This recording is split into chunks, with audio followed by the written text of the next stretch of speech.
And so our goal for today is to give you as much value out of this great panel that we have here. And we're gonna have an opportunity for some questions at the end. But very importantly, when we do these events, we want you to have an opportunity to get to know each other, to build some new connections. In this world where we're in front of a screen a lot, we don't get much of an opportunity for that. So hoping that you can have a chance to do that. Before I go further, I would like to do a land acknowledgement. So our offices are actually in this building, and they are situated on the unceded traditional territories of the Musqueam, Squamish, and Tsleil-Waututh nations. We are grateful to live and work on these lands and recognize our responsibility to learn and respect the Indigenous communities whose stewardship continues today. At Ankle, we're committed to ongoing reflection and learning as part of our ongoing journey toward reconciliation. All right, and also quick word about Ankle. So for those of you that don't know, we support not-for-profit organizations across the country. We have about 100 not-for-profit clients today. We do really two things if you think about it. One is what we call financial management, so fractional controllership and CFO services. And then the other side is financial operations, so bookkeeping, payroll, accounts payable, really all of the things that keep the organization moving throughout the year. We have focused on the not-for-profit sector for some time, so we have a lot of expertise in not-for-profit accounting, and we've designed workflows and a technology stack that work exceptionally well. So if you or somebody that you know in the not-for-profit sector need our support, please feel free to reach out. Our team is all around here. We've got some information back there, so please feel free to stop by and learn more. And with that, shall we do it? Let's do it. Okay, so very quickly, I'm going to just tell you who our speakers are if you don't know them already. We have Shalina Lockbeer. She is the CEO of Pacific Public Health Foundation, which is a charitable foundation in BC, actively fundraising for public health initiatives, working with and supporting our partners throughout the province. We have Zara Ismail from Vantage Point. Vantage Point is an NPO that strengthens other nonprofits by connecting and equipping their leaders with practical training, resourcing, advocacy, and capacity building to drive greater impact in their communities. Also just want to say a special thank you for all of the great work that you do to support this room here. And then Doug Nelson from the Discovery Group. They are a consulting firm dedicated to the social profit and sector profit, the social profit sector. I work with these three very closely. I'm actually on the board of Pacific Public Health Foundation along with Doug. Doug is our client, and Zara and I have collaborated on a lot of initiatives. So when we were thinking about this topic, I thought the ideal dream team would be these three. And they all said yes. So honored to have you here today. Please take the opportunity to meet with and learn from them even after the speaking session today. So let's dive in. Let's talk big picture to get things started. So really, in terms of theme, if we could talk about the macro landscape, common challenges across the sector. Really, Doug and Zara, you are quite active in supporting many different organizations in the sector.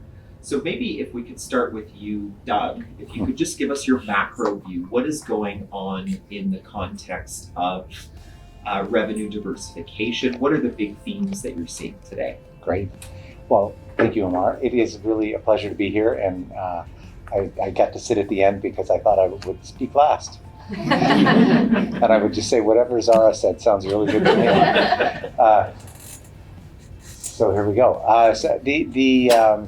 We work with organizations across the country and outside of Canada around a lot of issues of scaling up the revenue.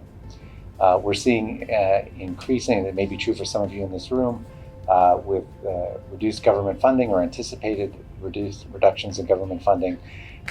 Many organizations that we're hearing from and starting to work with were maybe 80% or 97% provincially or federally funded and are needing to significantly change their revenue mix. So there's a lot of starting from not quite the beginning, but very early on in the philanthropic journey. So that's a common theme that we're seeing across organizations. And one of the most challenging parts about that is the reality of needing the money is urgent and real. And the other reality is it takes a while to build a program that's going to deliver the results that organizations are looking for. And so organizations are looking for, yes, we understand it takes a long time, but we need money by the end of March. And so we haven't found the magic wand, but there is a lot of great work that organizations are doing. I would say the biggest piece, and then I'll hand it over to Sarah, one of the most important pieces that we're seeing is that boards of organizations, particularly those that are largely government funding, needing to add more philanthropy to their revenue mix. The more boards see the philanthropy as part of the core business of the organization, the more likely they are to be successful. So fundraising, you can get into lots of different channels of fundraising. Whatever is being attempted or whatever is working at your organizations really only works well if it's part of the core business. If it's treated as something down the hall or at the other end or something that the fundraisers do, it is far less likely to be successful, and organizations are far less likely to be able to retain their fundraisers when they can find them. And so that integrating philanthropy as part of the core business is the first step, or is a really important step as organizations are looking to scale up the role of philanthropy in their organizations. What he said. I could provide a kind of different macro view. I agree with everything that Doug said, and I'm Zara, she, her pronouns, with Vantage Point.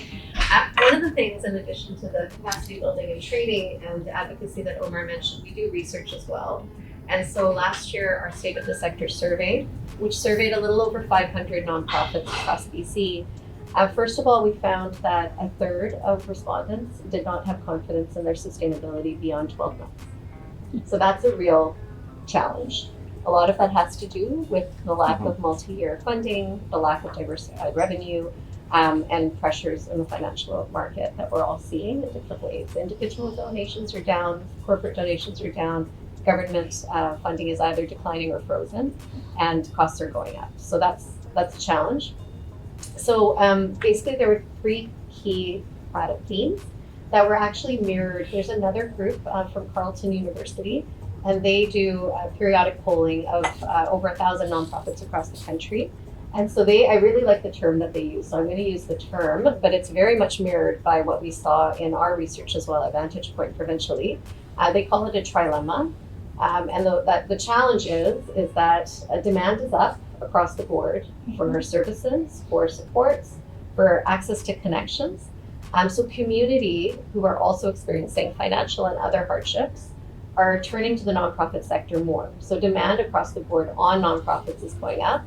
Meanwhile, revenues, as we've talked about, are stagnating or decreasing, and we have a workforce crisis.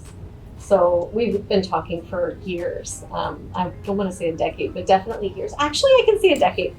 I came to Vancouver in 2016. I just grew up here, left for a while, came back in 2016, and I remember it was my first job as an executive director, and I remember hearing about how there was going to be a wave of retirements, and we had a succession crisis.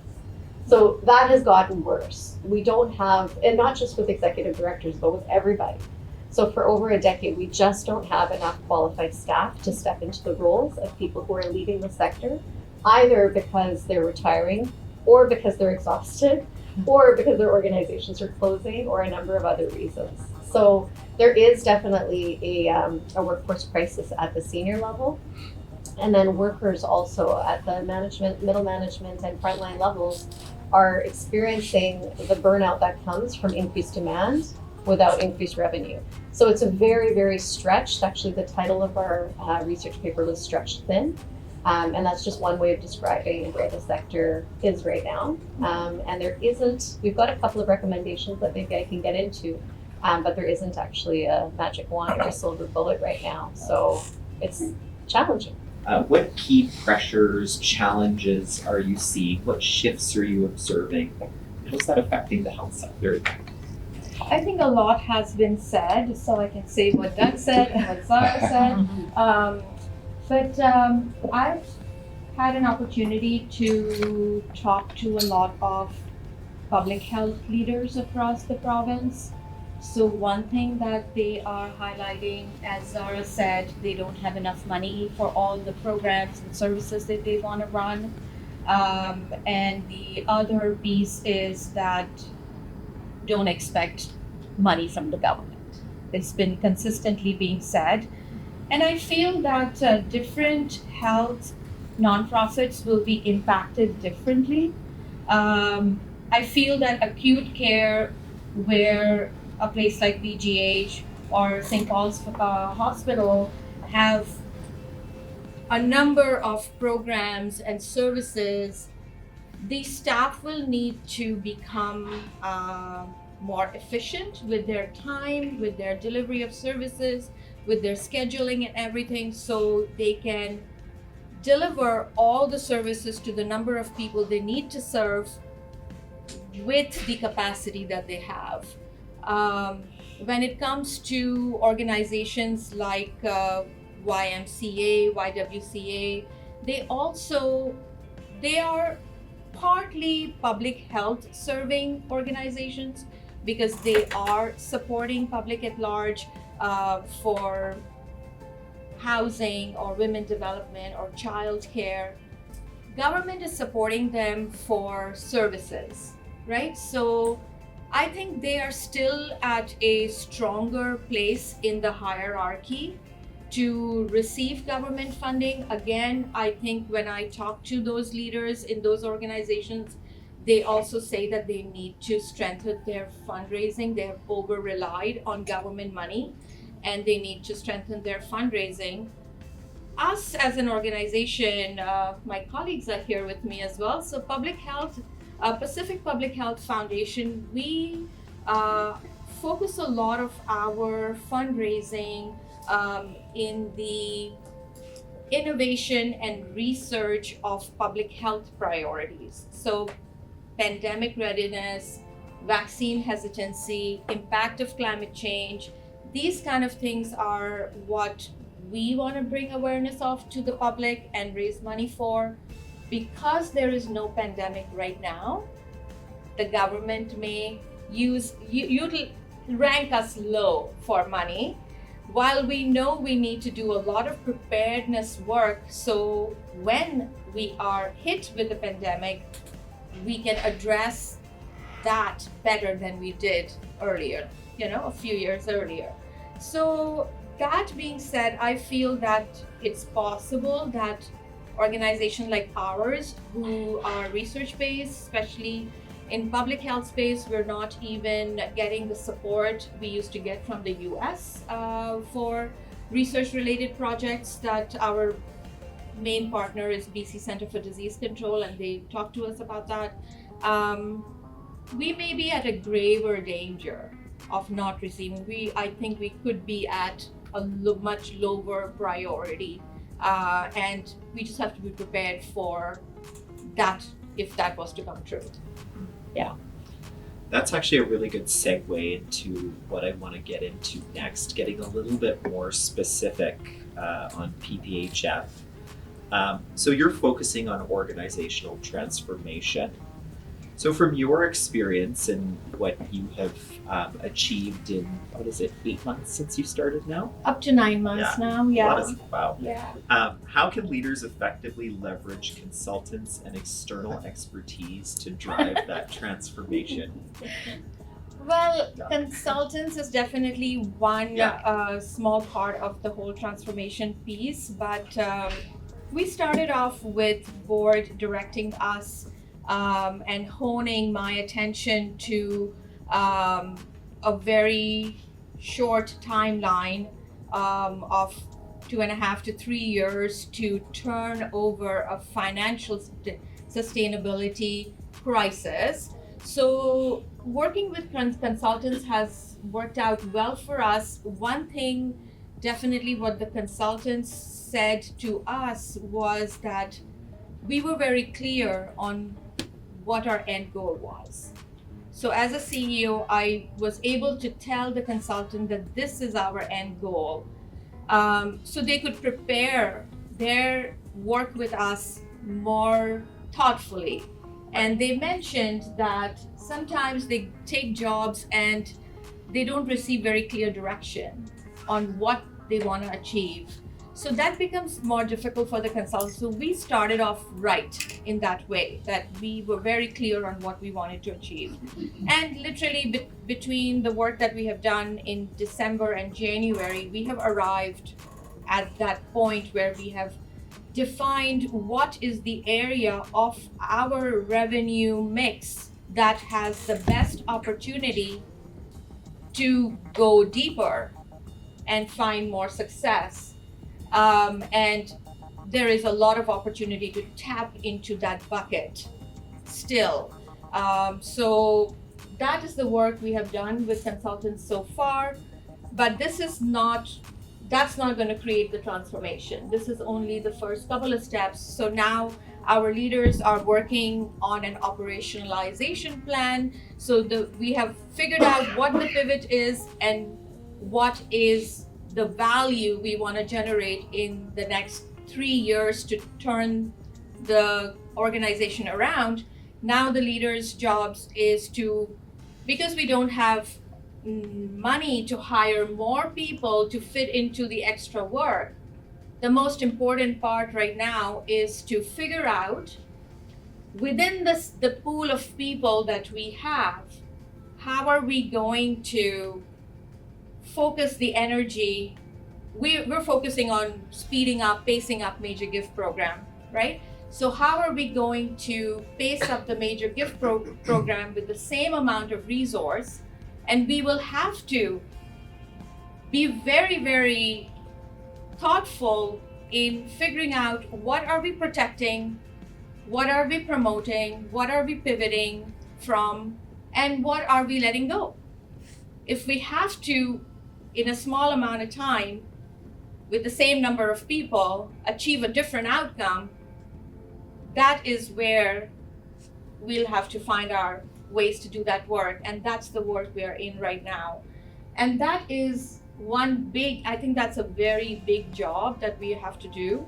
And then implementation of that work will be very, very critical, because this is where the leaders are now sharing this with the rest of the group.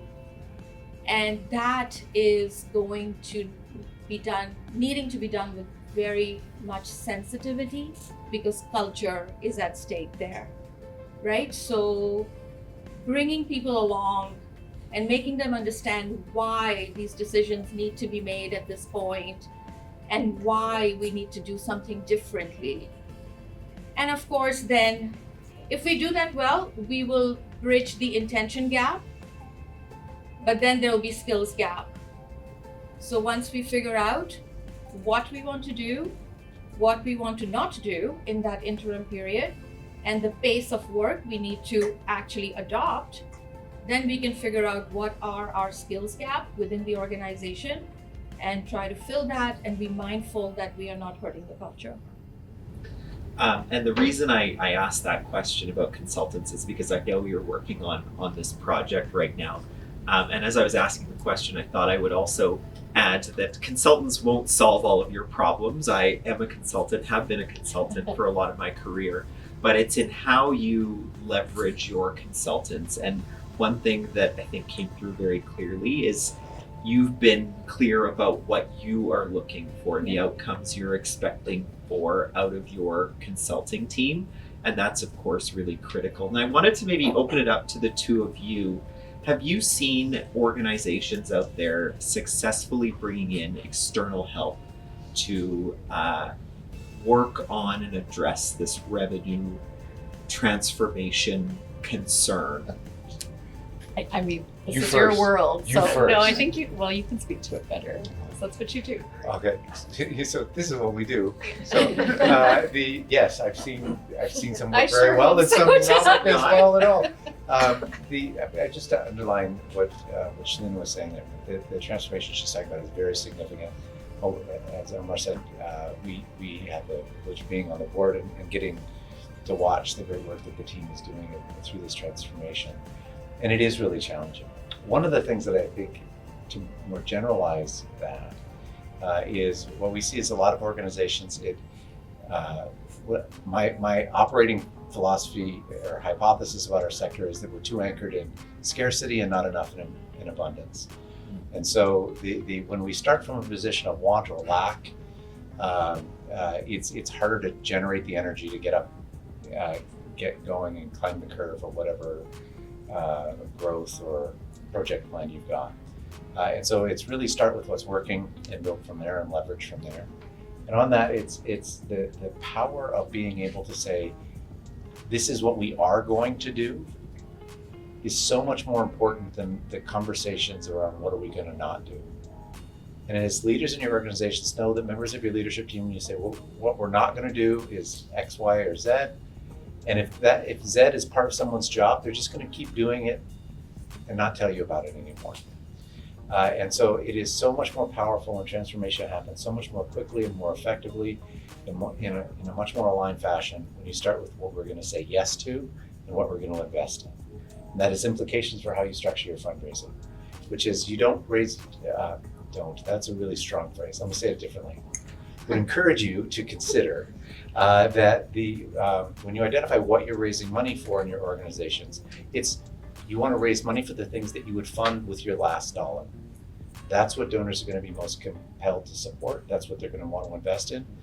What we see often is organizations calling us in as the consultants and saying, well, we have money for this, we don't have money for this, it's not quite as important, so we're going to focus on this. We just need some fundraising money to look after that. I can tell you that is the fastest way to not be successful in the first place. And if you're unfortunately successful, it's going to set up some really difficult relationships with your donors, because what you've asked them to do is fund something that isn't core to your purpose or core to your mandate.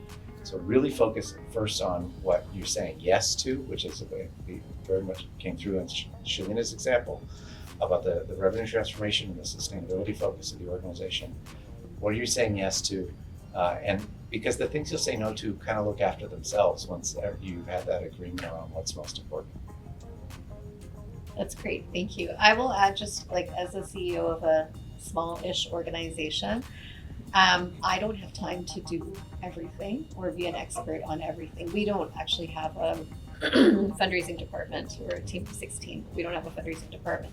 So at times, if I needed to run a campaign, I would absolutely work with consultants rather than going and recruiting for somebody for a temporary role, for part-time or whatever it is.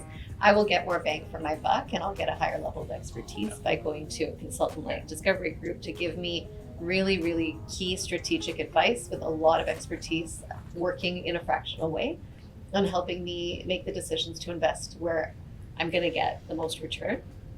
And that can be said for a lot of other areas of expertise where consultants add value as well. I think when the ED role or the CEO role is so big, having a person who can be expected to be absolutely a 10 out of 10 on every single one of those areas is not realistic.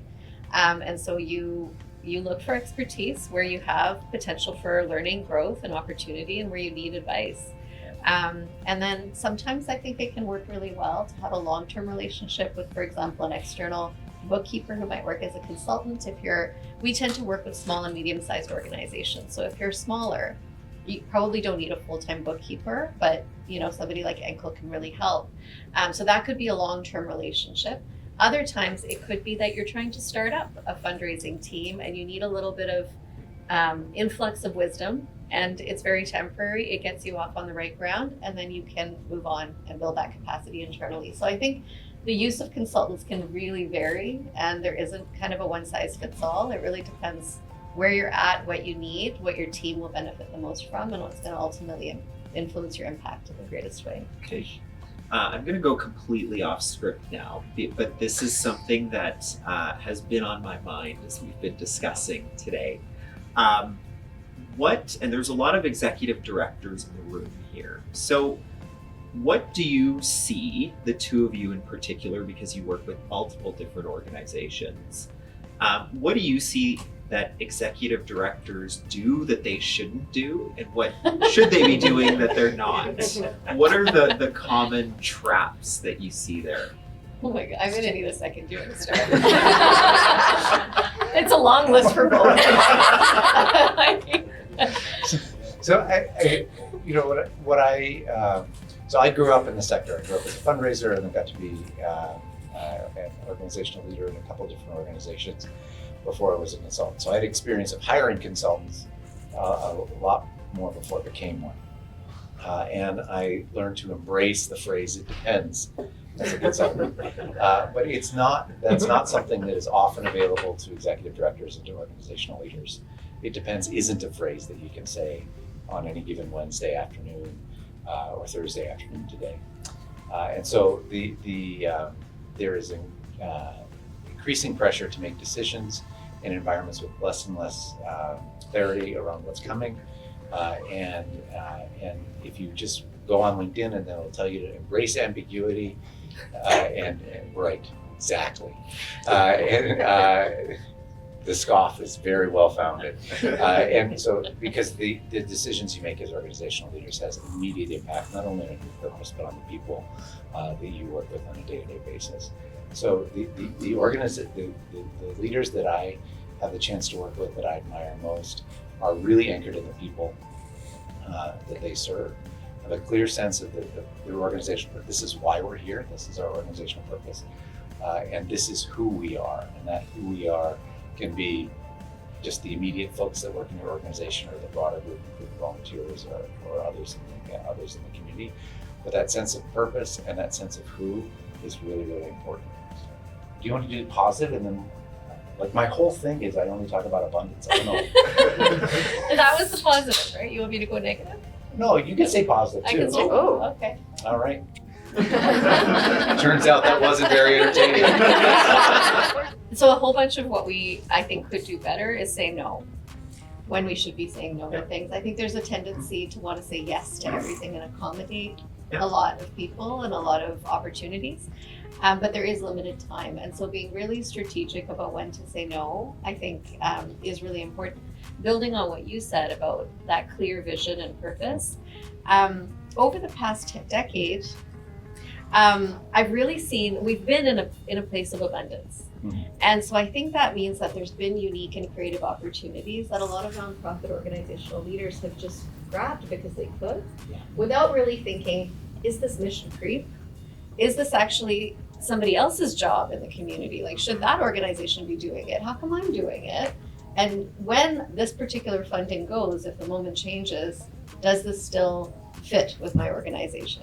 So sometimes I think we're growing and growing and growing, or we were, because we could, not necessarily because we should.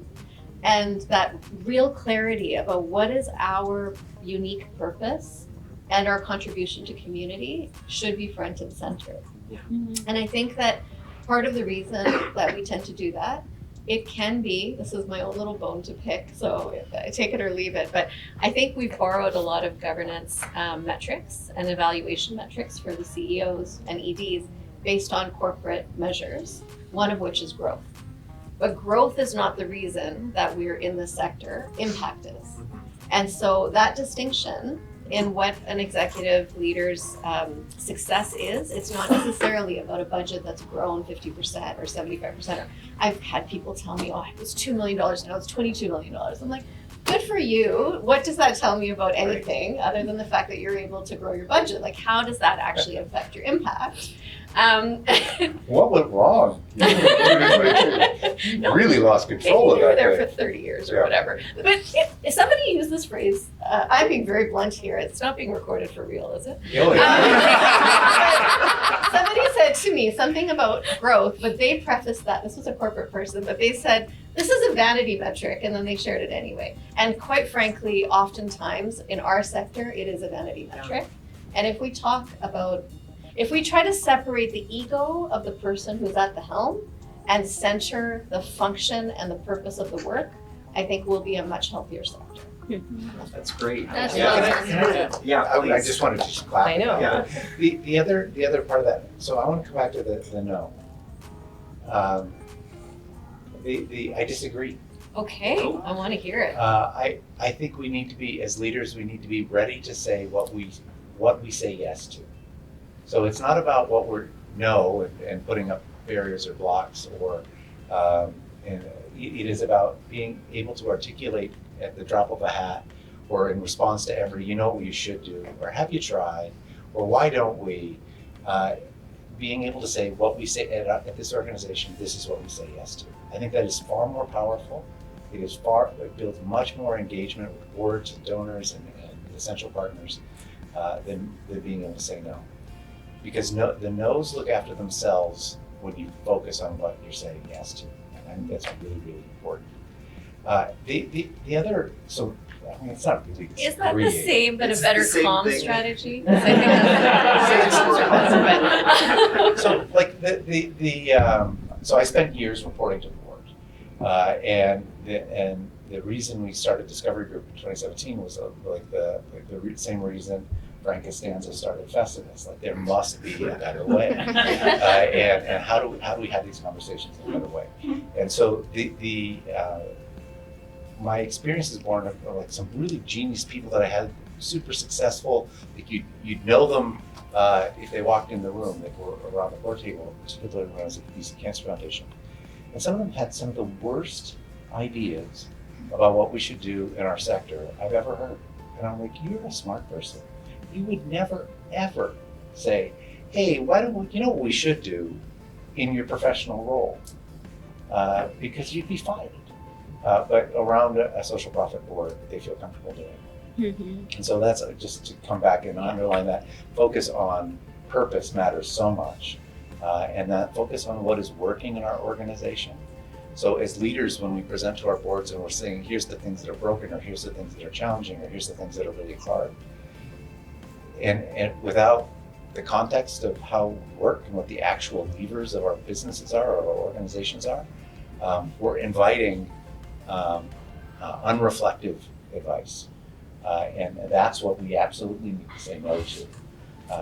The cleaner we can be in responding to those, you know what you should do, which by the way is like the governance equivalent of hold my beer.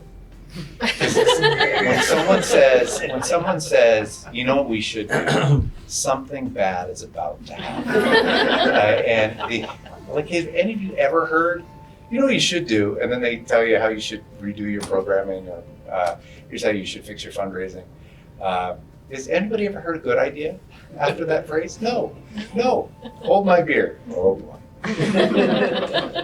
So that anchor and purpose, be really clear what's most important, and ultimately you have to be, as Zara says, you have to say no. Yeah. That was great, thank you. I think that just to be, something that I've had on my mind a lot lately is how we spend our time, right? And I think there is a tendency for all of us as humans to focus on the things that we are comfortable doing. You know, for me it might be looking at QuickBooks or something like that, right? Maybe another executive director would have the same problem. But I think if you tie back to what do you need to do, right? What is the big picture? What is the problem that we need to solve? How do I drive my mission? Ask yourself that question 10 times a day, and I think you might change what you're spending your time on. That's fair. Yeah. Okay. Let's shift gears a little bit. We started talking about board and governance. Doug, you started going there with the hold my beer. It almost became therapy. We were on the bridge there. So I guess I'll point this question at you, Doug. From your work with organizations, how do you see the management-board relationship evolving? And how should boards be thinking about their role in revenue strategy? You know what you should do.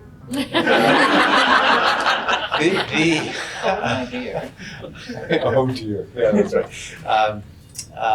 So I think one of the biggest challenges we in our sector, we often recruit people to our boards because they're mission aligned, or because we think we need a lawyer, or because we think we need an accountant, or we need folks who have lived experience in many cases. The how we recruit board members, I think, is a significant opportunity for improvement. So it's only a couple meetings a year. You don't have to do very much. You just read the package, and then we bring them together around the board table, and then we assault them with PowerPoint, sometimes with Excel. And when we feel like we've wrung the last bit of positive energy out of them, we say goodbye, and then we wonder why they don't help us fundraise. And so I think how we structure conversations with our boards is really valuable in making that purpose front and center. Board members really have 4 essential roles, which is to be an advisor. And in order to be an advisor, they need to understand how your organization works, what levers you can pull, what buttons you can push as leaders, those ones that will have an immediate reaction, those ones that will take time. And it means in making sure that your board understands the details of your organization without inviting them to help you move the commas around. And so advisors, you get better advice when your board understands the work that you're doing on the level or at the level you're asking them to provide that advice. They're explorers. What are those things outside of our organizations that are making the biggest difference?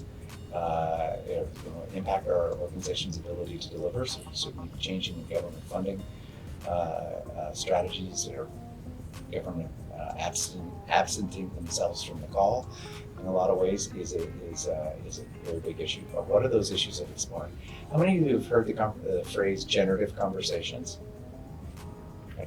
So that is an act of social violence. It is the greatest sapophorik that when you tell people we're going to have a generative conversation, it is saying I'm going to do this to you. And you can actually physically see people, like good people who care about your organizations, like cringe, like I don't want to have a generative conversation. They'd rather go to the dentist. So we call those conversations explorer conversations. And who wouldn't want to go exploring? And so what are those things that matter most? Where are you looking for those big picture ideas? Then decider.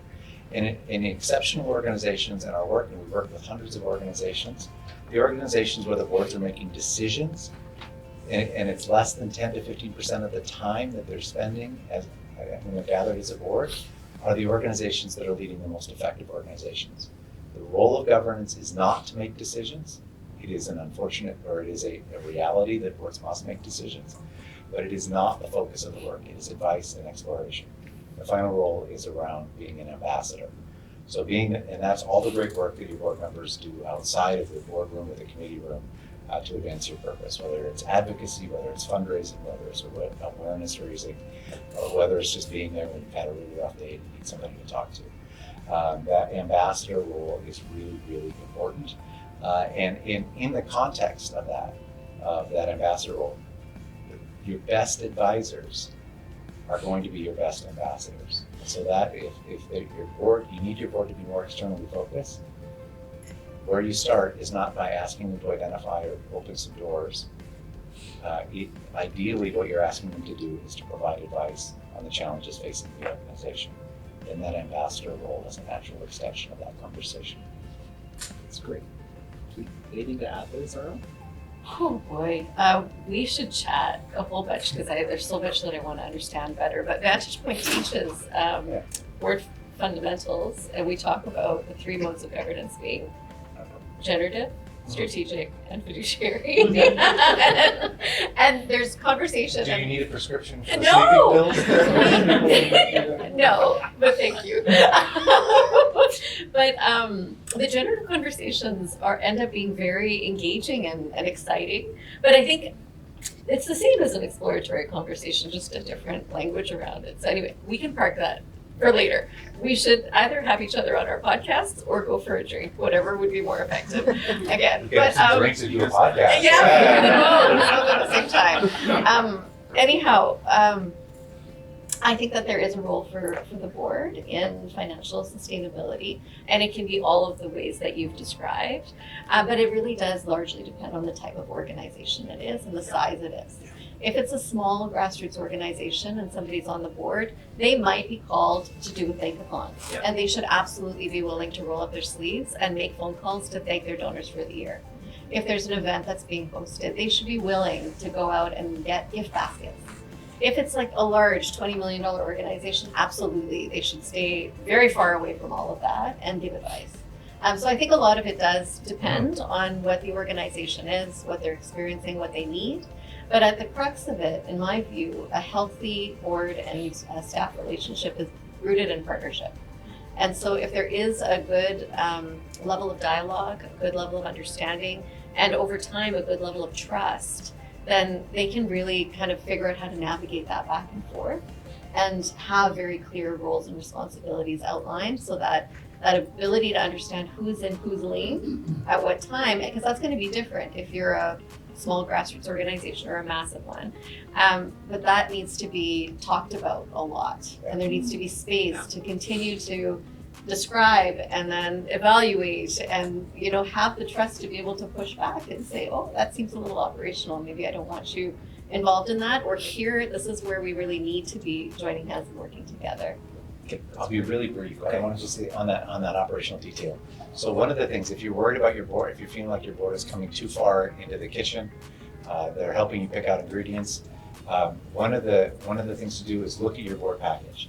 So if you're providing them a ton of operational details, and like here's how we do, here's the number of people we serve, here's the length of the program, here's the our social return on investment, here, all of the things you're tracking on your as operational, and you give this board of people who care a lot about your organization and want to do a good job and are a little unsure how they're going to do that. If you give them all those operational details, they're going to read them, most of them. I know that's a problem that not everybody reads them, but the ones that read them are going to ask questions, and they're going to want to better understand. And as executive director or CEO, you're immediately on the defensive because you have invited them into your operations by the information you're giving them. It is something that executive directors do to themselves. It is self-harm in our profession in a way that is rampant. So when we have the chance to start working with an organization, that's one of the first things we do is look at the package.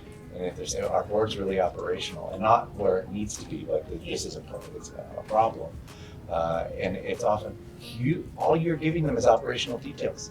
These are smart people; they want to help, and the only thing you're giving them to grab onto is the operational details that they're going to get in. Don't do that. Generative conversations are really important.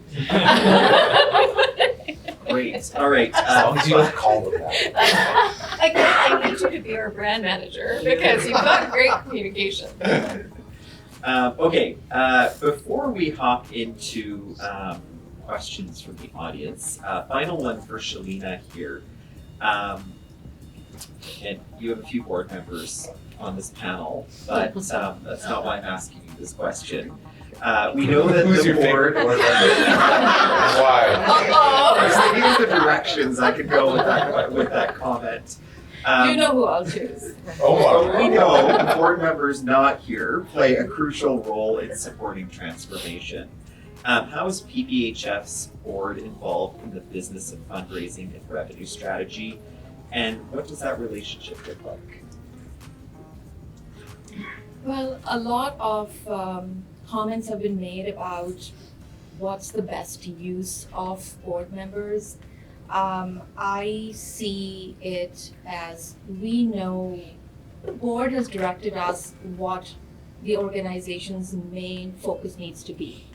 So I think it's most important for us to report on how we are delivering that direction, and where every 3 months when we get to see them, we can share with them, this is where we are finding challenges, this is where we're finding successes, this is where we need more help, and create engaging conversations on things that we actually want to hear from them about.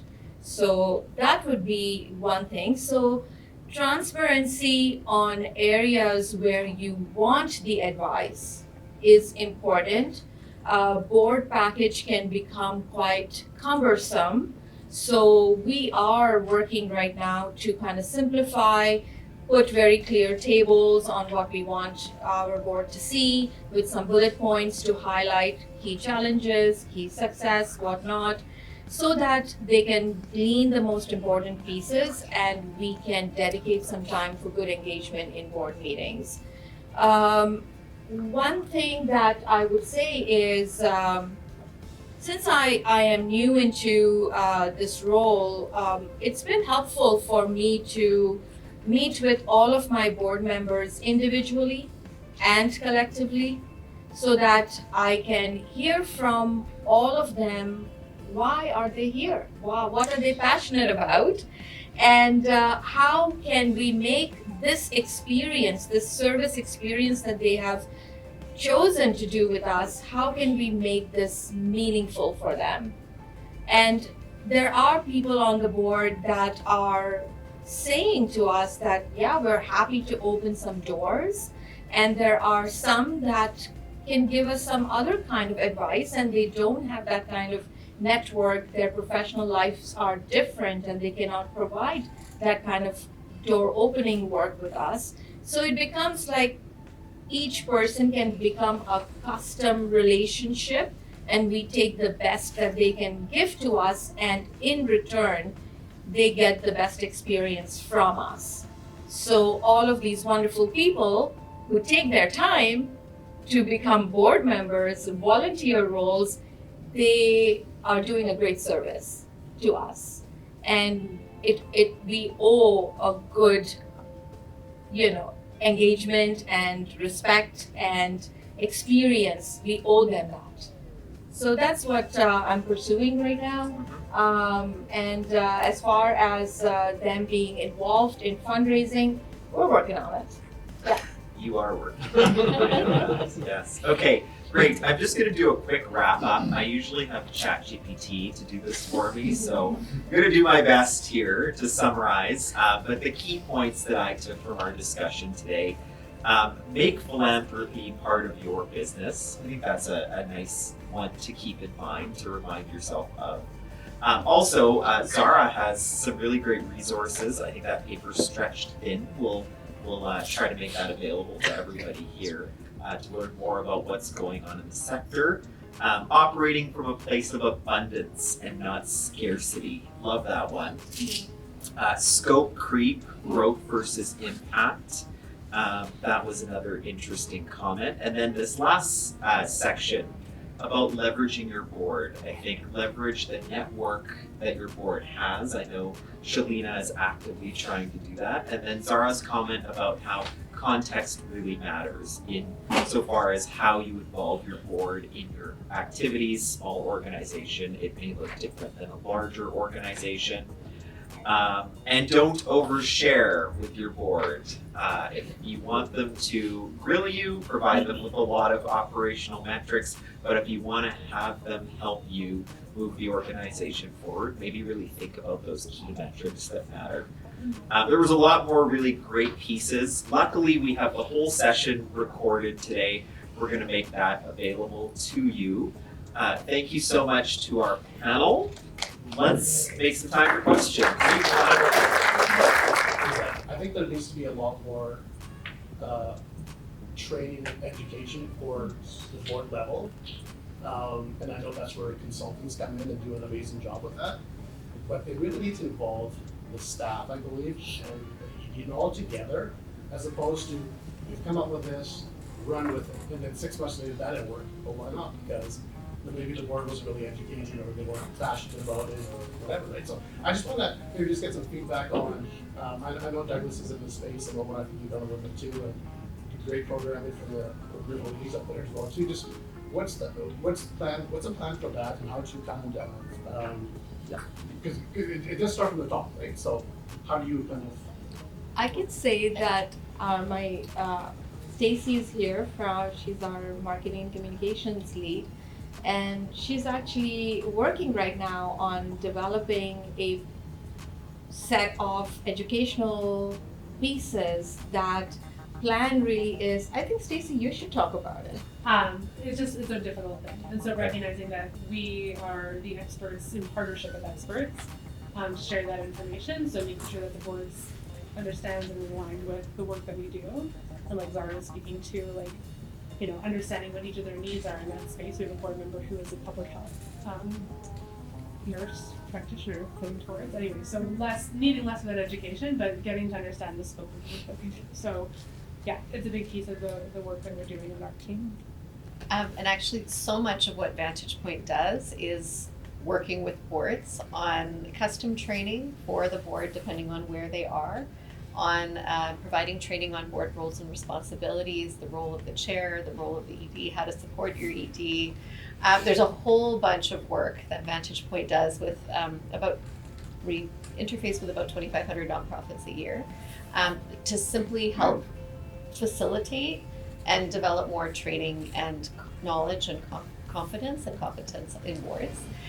So I think we're never going to go out of business because it's never going to be easy to be, you know, in this governance space. It's a murky space and it's ever changing and ever evolving. But I think actually what you described there, it's kind of funny to me because I think it's accurate, and that is often what happens. But when I think about it, when we're learning about, you know, more power sharing and different ways of decision making, you know, to me, the board is supposed to be a reflection of the community, and it's supposed to be there to check the power of the staff, right? So that staff are making well-informed, reflective decisions. Somewhere over the course of 50 years, boards have become kind of elite spaces, which is not what they were ever meant to be, as far as I can tell. And so any strategic plan I've ever been part of, we do community engagement to inform that strategic plan, because it's the end person who's going to benefit from a program or participate in a program that should be advising staff and board about what it is that they're looking for. So I would actually reimagine, even though it doesn't usually happen, but I would reimagine that process to have lots of community engagement, and then to have shared kind of planning, distilling what we hear from community at the board and staff level, and then to have it kind of operationalized once there's agreement around that. And I think that's how you really should develop a strategic plan. It's just, unfortunately, there's a lot of work that needs to happen to bring community back into these processes. I think that's always been the intention, though. And I would say there's no weekend warriors in strategic planning. The idea that the board can come together in a weekend and write a strategic plan is make as much sense as me learning to snowboard in a weekend. Like it's just not how it should happen. You mentioned board executives. So when we get to the chance to work with an organization and they have a board executive, one of the first things we always hear is we're struggling with engagement. You say, oh, no kidding. So get rid of if you have an executive committee, get rid of it. I do agree with you on that. Yeah. We found something we agree on. We agree on most things. We are disagreeing in very fine cracks, but and on strategic planning, I would say the opportunity to engage the team, the folks that make it their life's work to be a part of your organization is critically important. And so any strategic planning process that we're involved in, we make sure that there's a lot of staff engagement. The staff engagement, and sometimes can be a bit of a proxy for the community engagement, or certainly can augment the community engagement. Boards wanting to make the decision because they know the answer. I mean, that is a disconnected from the experience of the sector. And boards that are still structurally like that often have people who've been on the board for too long. When I had the chance to go work in San Francisco at a hospital foundation, and I met the board for the first time, the board meeting was the second week I was there. There was a woman who had been on the board since 1983. That's too long. And it actually doesn't matter what year in my career that was. It's way too long. And so that ossification of that elite space, I really like that phrasing, is something that is executive directors. It's not like you can flip the switch and say, okay, board, you're not so fancy no more. Listen to how we're going to do it. Of course you can't do that, but there's just something to be really mindful of as how we show up as leaders with our boards to make it that more communal space, a more community connected space. Can I say two more things? Sure. One is that obviously, like I'm thinking about sports, if it's a parent-led board, obviously that's different. You've got community engagement baked right in, but this is with a lot of other Yeah. types of organizations. But it does become very tricky. I'm experiencing this with one of the boards that I'm on. When you do have a lot of philanthropic needs and you're looking for board members to support a lot with revenue diversification, by design, you're excluding people who maybe have more of that grassroots or you're weeding people out who really can add a lot of value and perspective about the program impact. So that's something really to think about very clearly and thoroughly about what kind of balance you want on your board so that it can do both. You can open doors, you can get revenue that you need through those relationships, and you can still continue to engage and welcome people who really should be there. Board members can be donors and board members should be donors. Be really careful when you're trying to make your donors your board members. Yes, yes. Yeah, we're working in a system that there's a lot of governance, and we're seeing a lot more compliance that is necessary, and a skill set gap that is still rampant, and also a desire for less training and wanting to actually to close that skill gap. So I'm just wondering, as someone that works in this space, what are you seeing in terms of trends for trying to close the capacity gap at the board level when there's a less desire to wanting to be in training? And I think one of the challenges that you just named is with that power dynamics. Parents of kids who are involved in a lot of sports are really, really busy. So having a balance of parents and then other people from community who can pick up some of those more higher level or functional governance tasks, I think is useful. I know that Vantage Point is in conversation with Via Sport about how we can bring some of that training and just maybe it'll look a little different than a neighborhood house or something, but a little bit of soft structure that can start to be put into place because the responsibilities are still there. I think they've just been, because it's so rooted in community, they've been kind of overlooked a little bit.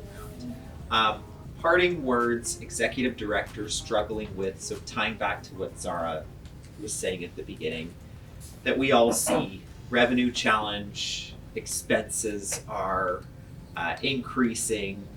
What words of wisdom would you give to that executive director? And I'm going to time you. Zara. 9 words. Join the BC nonprofit network and advocate. That's it? That was 6 seconds. There you go. That was great. Love it. Okay. Shalina. I would say that pay attention to how you're going to put your operations embedded into good culture. Great. That was 16 seconds. And Doug. You have more time and agency than you think. Great. Love it. Thank you, everyone. That was a lot of fun.